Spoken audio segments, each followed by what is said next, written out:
बुलेटिनमध्ये पुन्हा स्वागत। रत्नागिरी सिंधुदुर्ग या मतदारसंघातील प्रचाराच्या तोफा थंडावणार असताना उमेदवारांमध्ये आरोप प्रत्यारोपाच्या फैरी सुरू आहेत। राणेंनी जर जिल्ह्याचा विकास केला तर मग शासकीय सोडून स्वतःचे मेडिकल कॉलेज का सुरू केलं असा सवाल शिवसेना उबाठा उमेदवार विनायक राऊतांनी केला। तसंच रिफायनरीच्या बाजूने भूमिका घेणाऱ्या राज ठाकरेंनी कोकणातील जनतेची माफी मागावी अशी मागणी त्यांनी केली आहे। तर कंबोज यांच्या आरोपांना फार गांभीर्याने घेऊ नका असा टोलाही त्यांनी लगावला। माझे समोरचे उमेदवार जे म्हणतात स्वतःच म्हणतात की 35 वर्ष मी सिंधुदुर्गाच्या राजकारणात आहे आणि सिंधुदुर्गाचा आमूलाग्र बदल केलेला आहे।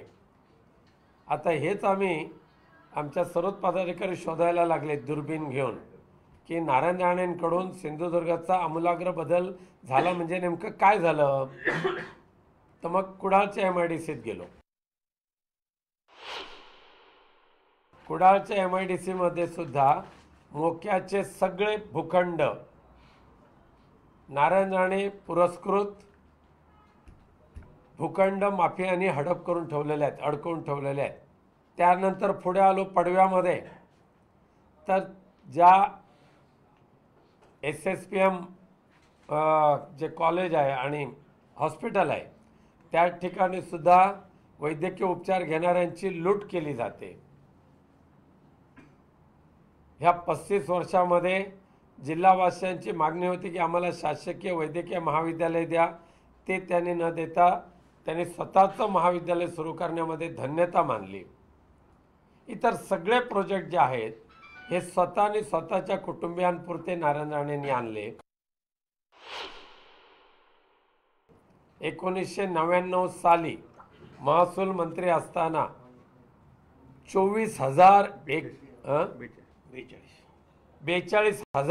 एकर जमीन, 2400च्या 4200च्या ऐवजी 42,000 हेक्टर जमीन खाजगी वनसंज्ञा लावण्याचं पाप नारायण राणेंनी केलेलं आहे।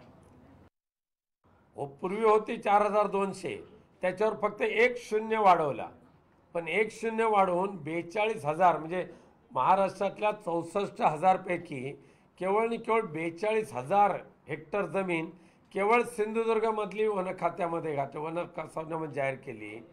हे वनसंज्ञा जाहीर करत असताना कोणतं तत्व पाळलं गेलं, कोणतं लॉजिक होतं, त्याचं उत्तर नारायण राणे यांनी द्यावं।